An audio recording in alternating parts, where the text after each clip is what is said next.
Yeah, so basically it's what it is. Good morning. Another beautiful Saturday morning. You now rocking with Don Boy 718. Yeah. You know what to do. So if y'all already broke your weed up so you can roll up that good blunt, got your bottle ready, so you can get your good morning sip because you can't believe it's Saturday, you still partying it up, celebrating from Friday night. No more work till Monday. For those of y'all that is working the weekend, shout out to you though. Check out Don Boy 718. We here. We out here shooting right now. We out in Norfolk, Virginia. We seeing what's up with the area. It's been real cool. You know what I'm saying? There's been a lot of things out here taking place. Like, this is Saturday. Saturday is CFB, college football. A lot of things about to happen. You're going to have today the big noon game between Ohio State and Michigan. Shout out to Corum. He's going to have to get busy. Blake Corum from Michigan.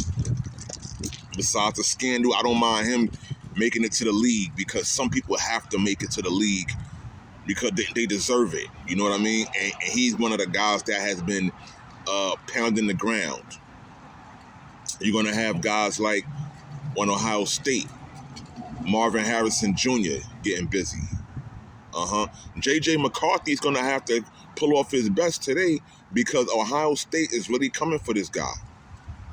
It's not going to be no cakewalk.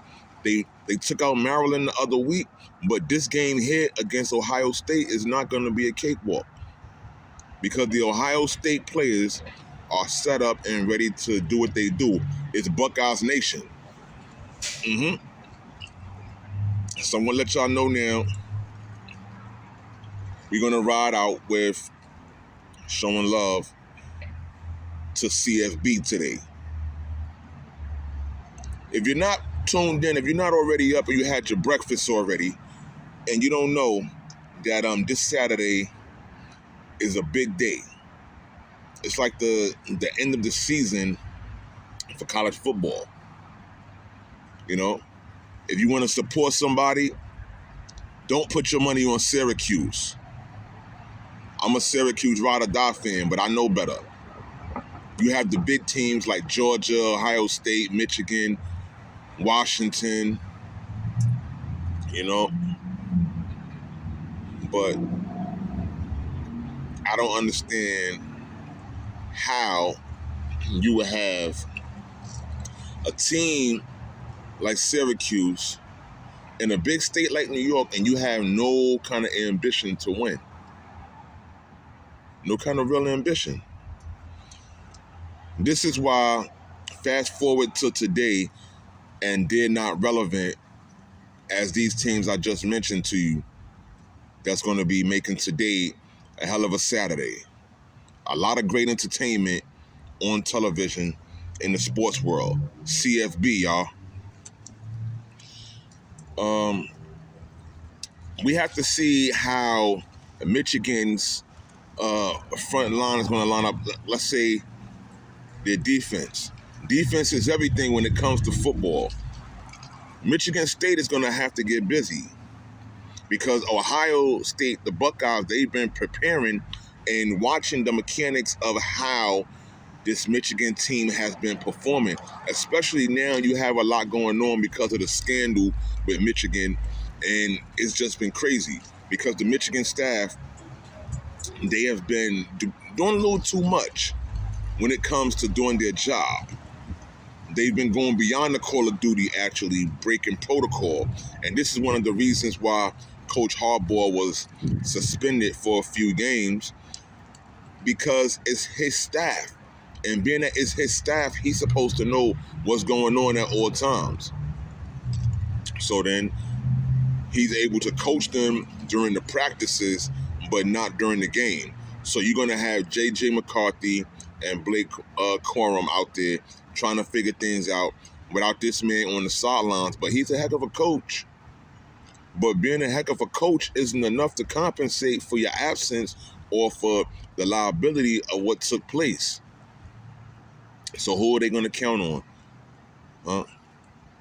because Ohio State, these guys are coming to bring the pain. I remember earlier in the season, they was even comparing Marvin Harrison Jr., just asking, can this wide receiver be in the competition or the mentioning for the Heisman Trophy? Because usually the Heisman Trophy goes to one of the quarterbacks. It's just traditionally how it happens and what takes place. Not saying that people in other positions cannot perform great enough to be in the conversation or have a shot. Because I remember when Reggie Bush had the Heisman, I believe back when he played in USC. So there were some guys that are outside the quarterback position, some players that make it real relevant and do what they're supposed to do to actually get there. You want to win. That's the whole object of playing. And when it comes down to every year, college football, you have to get these guys that are the best around the country to sign a letter of intent. That means like it's a commitment to come to your school and to play. This is how we say it's become sort of more complicated now with the NIL deals and what can be offered to players. Some schools can offer what other players and other teams and schools can't offer. Some schools have the higher and the more resources, especially Division I schools. They're not going to have competition from a D2 or a D3 for a player that they want specifically because they can offer them more resources, more exposure, and this is what these guys are playing for. Look at, for instance, the guys that committed to the University of Georgia. Okay, Kirby Smart and these guys, Georgia didn't just go out there and say, okay, yeah, we have slots open. We need some young folks to come on and sign up. No, they reached out.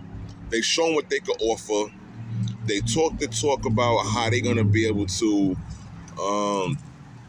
provide a certain environment and exposure for these young folks to get them on the main stages. This is the ultimate goal, to go and play for a school or a team that is relevant, that is going to be able to meet and match, your needs. Especially, I would like to think your main need would be to get exposed and to get more better promotion. So you go to a big school, you're going to get more airtime. So when you sign up for these programs, you're going to work hard because it's not easy just to stay in that top 25. That top 25 ranking changes all the time in college football. It's not like you're just playing in a certain division or a certain area where there are just top 10s that are local. When you go to the bigger stage here, now we're talking about the national football ranking for college teams, and it's 25.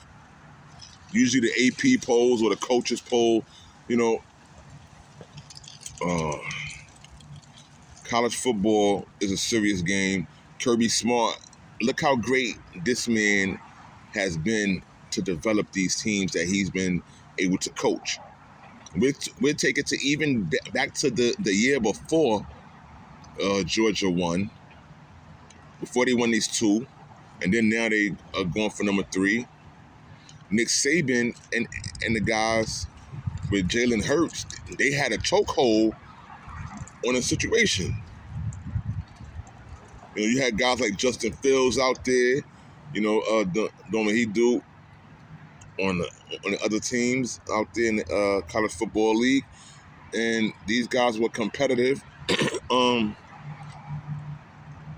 Stetson Bennett, he may not have been the best quarterback like Bryce Young, C.J. Stroud, Jalen Hurts, Justin Fields. He needs to go to a better team also because it's not demonstrating how great this young man was when he was in college and what he can do.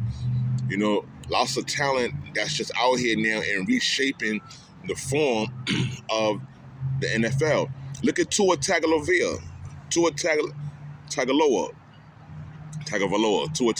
You know the man's name. He's in Miami, Florida. He's got the Dolphins looking real good.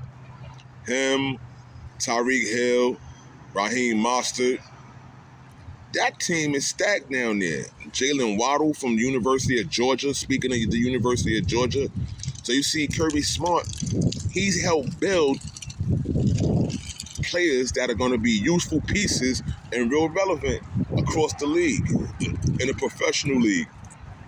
In the NFL, you have Zamir White, who I believe is hurt right now in Atlanta. And that Philadelphia defense. And Jalen Carter, Jordan Davis. That touch is all around the league. Alabama and Georgia have players that are really making what the NFL is. So it becomes sort of like a portal of players. Not a transfer portal, but a portal of players, because there's like a pool of players. It sounds more better. A pool of players that are coming from certain schools or certain environments that's doing what they got to do. And they're doing some great things because they're listening and they're comprehending the playbook, and they're going out here every week and getting better. So when they do have a chance to get drafted, they're not always going to be, like, let's say 11-0s or, have undefeated seasons. But if they have success in what they're doing, then they're going to be great. Today, you're going to have Georgia playing Georgia Tech, which some could look at as an easy game, some could look at as a hard game, because sometimes towards the end of the season, you just don't know how well a team is going to perform. And sometimes when that team can be a losing team, it don't mean that they don't have something big to bring against a winning team when the season is time to close out. They might bring their best then. They might have been just tanking to get a draft pick, but in college football, you're not going to just get a draft pick. It's not going to go like that. You have to go by letters of intent, and your recruiting, and your scouts have to work. Your scouts got to work, because you have to go out there and find out who's worth it around the country, who's a better fit for the type of program that you're trying to produce and trying to run to get the results. And the bottom line, your results should be trying to win. Kirby Smart, he didn't just get this team out of nowhere. His team, they went out there and specially handpicked these players to really make it happen. Even though you see teams like the Colorado Buffaloes, where Dion, he handpicked his team also. However, some of these guys were victim to having a target on their back on a team. Matter of fact, the whole Buffalo team, Colorado Buffalo team, had a target on their back because of the ambition that Coach Prime came into the league with after Jackson State, him stepping up to D1 coaching. I think Coach Prime is going to be great. However, just now, this is just the beginning. So we're finding out what can actually happen. It's not taking anything away from any of the players or the process itself. The process is always going to be special. Nothing else than special, because it's going to take different varied skills. You can't just write this up like it's a script. You have to actually go about the basics and do your homework to know who's who, so you can be able to see how they can fit in your organization and do what you need them to do. So when Dion brought in 87 new players, he changed most of that staff. Most of that team, the players, had people transfer in and things like that. So now when they figure out they need to do something about their front line, the offensive line, I think next year they're going to be better off also. But next week we're going to have more of a show. I'm going to talk to you about some teams that are going to be better next year that wasn't so great this year.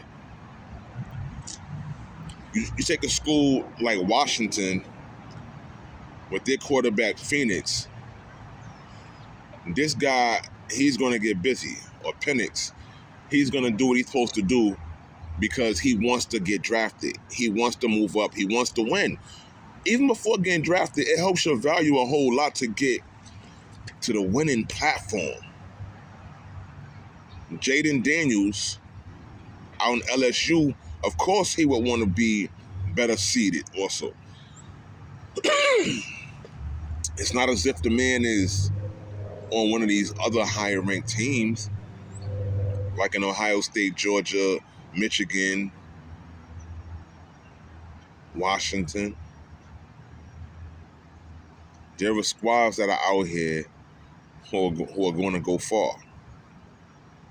And you have to pay attention to be able to see who those teams are if you're not paying attention to college football.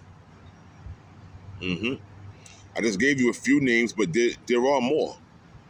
There's quite a few young men out there doing their thing. You take Jalen Milroe on Alabama right now. The way Nick Saban has shaped him and that squad to bring in some results. It's not your typical Alabama season because these guys have had, 3-4 losses this year already? But it's not taken away from their production. Nah, they're just not the favorites this year the way teams like the University of Georgia, Ohio State, and Michigan can be. However, these guys, they need the space to win. Winning isn't easy. You have all these weeks, I believe it's 12 weeks,